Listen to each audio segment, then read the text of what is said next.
اللہ کے رسول حضرت محمد مصطفیٰ صلی اللہ علیہ وآلہ وسلم بار بار امام حسین کو بلند کر کے دنیا کو یہ بتاتے تھے کہ یہ حسین مجھ سے ہے اور میں اس حسین سے۔ اے لوگو، اگر اس حسین پہ کوئی مشکل وقت آ جائے اور یہ تم سے مدد طلب کرے تو اس کا ساتھ دینا، کیونکہ یہ جنت کے جوانوں کا سردار ہے، میرا خون ہے، میری اولاد ہے۔ لیکن افسوس، ابھی رسول اللہ کی رحلت کو تھوڑا وقت ہی گزرا تھا کہ کربلا کے میدان میں ایک طرف 9 لاکھ کا مجمع تھا تو دوسری طرف وہ حسین جس کو اللہ کے رسول اپنے کندھوں پہ سوار کرتے تھے۔ امام حسین علیہ السلام اپنے نانا کی امت سے بار بار کہتے رہے کہ کیوں میرا رستہ روکا ہے؟ اے لوگو، پہچانو، میں تمہارے نبی کا نواسا ہوں، کیوں 3 دن سے میرے بچوں کو پیاسا رکھا ہے؟ کیوں میرے عزیز و اقارب کو شہید کیا ہے؟ بتاؤ، کیا میں نے رسول اللہ کی شریعت میں ترامیم کی ہے؟ کسی انسان کا حق کھایا ہے؟ کسی انسان پہ ظلم کیا ہے؟ اتنے میں فوج یزید ایک آواز میں کہنے لگی، اے حسین، ہم سب تجھے تیرے بابا علی کے بغض میں قتل کر رہے ہیں تاکہ یزید ہماری جھولیاں دولت سے بھر دے۔ امام حسین نے فرمایا، اے لوگو، آج جس اسلام کا علم تمہارے ہاتھوں میں بلند ہے، یہ علم میرے بابا علی نے بلند کیا، مت بھولنا۔ خیبر و خندق میں اگر علی نہ ہوتے تو اسلام کی فتح ناممکن تھی۔ وہ علی جس نے پوری زندگی اسلام کی تبلیغ کی، حق کو بلند کیا، رسول اللہ کی حفاظت کی، آج اس علی کو یہ اجر دے رہے ہو۔ اے لوگو، بتاؤ، اللہ کے رسول نے بار بار میرے بابا علی کا ہاتھ بلند کر کے فرمایا تھا کہ جہاں حق ہوگا وہاں علی ہوگا، جہاں علی ہوگا وہاں حق ہوگا، اور آج اس علی اور اولاد رسول کو یہ اجر دے رہے ہو۔ اتنے میں یزید کی فوج کے سپہ سالاروں نے دیکھا کہ کہیں فوج میں بغاوت نہ ہو جائے۔ اے شمر، کیا دیکھ رہے ہو؟ حملہ کرو۔ بس لاکھوں کی فوج نے جب رسول اللہ کے نواسے پہ حملہ کیا، امام حسین علیہ السلام نے اللہ کا نام لیا اور ذوالفقار کو نیام سے نکالا۔ تاریخ گواہ ہے، ایک طرف لاکھوں کا مجمع اور ایک طرف 3 دن کا بھوکا پیاسا حسین ابن علی۔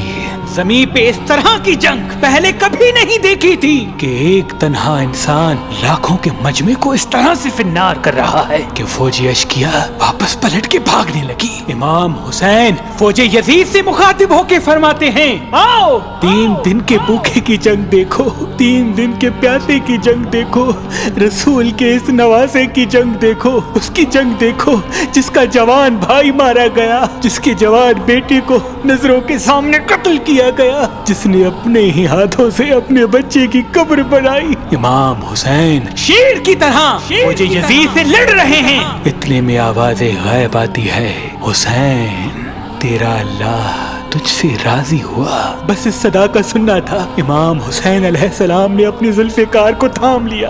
اتنی میں عمر بن سعد کہتا ہے، شمر، کیا دیکھ رہے ہو؟ یہ علی کا شیر ہے، اس کو مات دینا ناممکن ہے، جاؤ خیموں کو آگ لگا دو۔ بس کچھ ظالموں نے بیبیوں کے خیموں کو آگ لگا دی اور کچھ امام حسین کو دور سے تیر مارنے لگے۔ امام حسین کبھی بیبیوں کے خیموں کی طرف بڑھتے ہیں، کبھی فوج کی طرف جاتے ہیں۔ عمر بن سعد اور شمر نے فوج کو 4 حصوں میں تقسیم کر دیا اور یہ کہا کہ کوئی بھی حسین کے قریب نہ جائے، جس کے پاس جو چیز ہے وہ دور سے حسین کو مارے۔ جس کے پاس نیزہ تھا اس نے نیزہ مارا، جس کے پاس تیر تھے وہ تیر مارتا رہا، جس کے پاس برچیاں تھی وہ برچیاں مارنے لگا۔ تاریخ نے لکھا جس کے پاس مارنے کے لیے کچھ نہ تھا وہ کربلا کی گرم زمین سے مٹی اٹھا کے امام حسین کی طرف پھینکتا رہا۔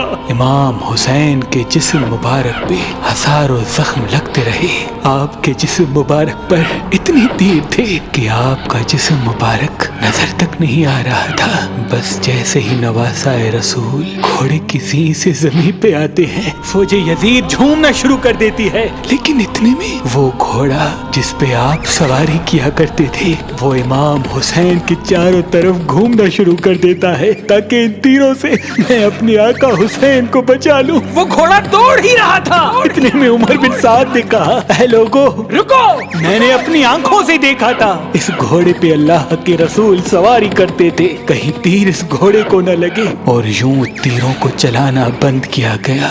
अफसोस है उन लोगों को उस घोड़े का तो एहतराम मालूम था जिस पे रसूल अल्लाह सवारी किया करते थे, लेकिन उस हुसैन का एहतराम भूल चुके जिनको अपने कंधों पे सवार करके उम्मत को दिखाया करते थे। बस इमाम हुसैन अलैहिस्सलाम ज़मीन करबला पे अपना सर रख के अल्लाह का शुक्र कर रहे हैं और वहाँ फौज यजीद के मुख्तलिफ सिपाही इमाम हुसैन का सर काटने के लिए करीब आते हैं। जो भी करीब आके इमाम हुसैन के सर को देखे तो उसे इमाम हुसैन के चेहरे में रसूल अल्लाह का चेहरा नजर आए और वो चीख के दूर चला जाए। इतने में शिमर कहने लगा, ये काम मुझसे ही होना है। जैसे ही शिमर ने खंजर इमाम हुसैन के गले पे रखा तो वो देखे इमाम हुसैन के लब हिल रहे हैं। उसने सोचा, हमने हुसैन का पूरा खानदान कत्ल कर दिया, 3 दिन तक हुसैन के बच्चों को प्यासा रखा, शायद हुसैन हमें बद्दुआ दे रहे होंगे। सुनने के लिए कान करीब करे तो क्या सुने।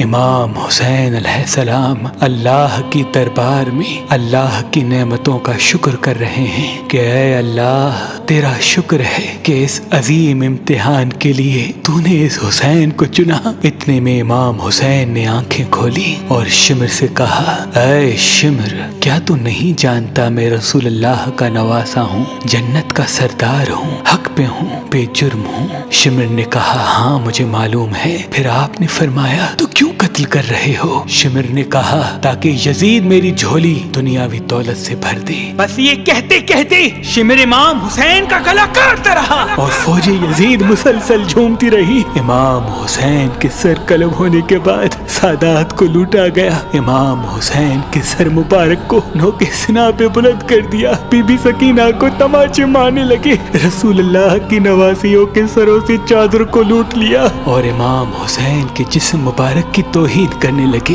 तारीख ने लिखा, इमाम हुसैन के जिस्म पर जो जो चीजें थी उनको लूटने लगे। इतने में एक शख्स इमाम हुसैन के जिस्म के करीब आया। इमाम हुसैन के हाथ में एक अंगूठी पहनी थी, उतारने की कोशिश की, ना उतरी। वो उंगली काट के अंगूठी ले गया। आपके जिस्म मुबारक को रस्सियों से बांध के करबला की गर्म जमीन पे इधर से उधर फिराया गया। इतने में उमर बिन साद ने कहा, ऐ शिमर, हुसैन और उसके साथियों की लाश का वो हश्र करते हैं कि रहती दुनिया तक कोई भी यजीद के खिलाफ आवाज न उठाए। सबके जिस्म से सरों को काट लो और सबकी लाशों को पामाल कर दो। जमीन करबला गवाह है, कहीं से कोई कबीला उठ के आता है और कहता है कि हम हुर की लाश को पामाल होने नहीं देंगे। कहीं बीबी उम्मे लैला का कबीला आके कहता है कि हम अली अकबर का लाशा पामाल होने नहीं देंगे। कहीं बीबी रुबाब के कबाइल के लोग कहते हैं हम अली असगर का लाश पामाल होने नहीं देंगे। एक एक शहीद की लाश पामाल होने वाली जगह से हटाई गई। तारीख गवाह है, सिर्फ रसूल अल्लाह का अकेला नवासा करबला की गर्म जमीन पे पड़ा रहा और मगरिब के घोड़े मशरिक की तरफ, मशरिक के घोड़े मगरिब की तरफ दौड़ते रहे।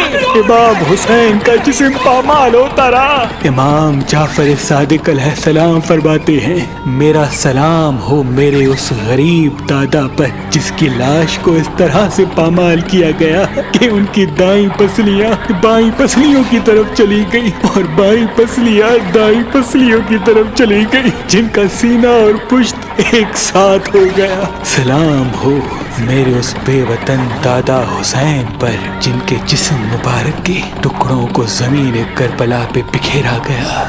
सलाम हो, सलाम हो, सलाम हो।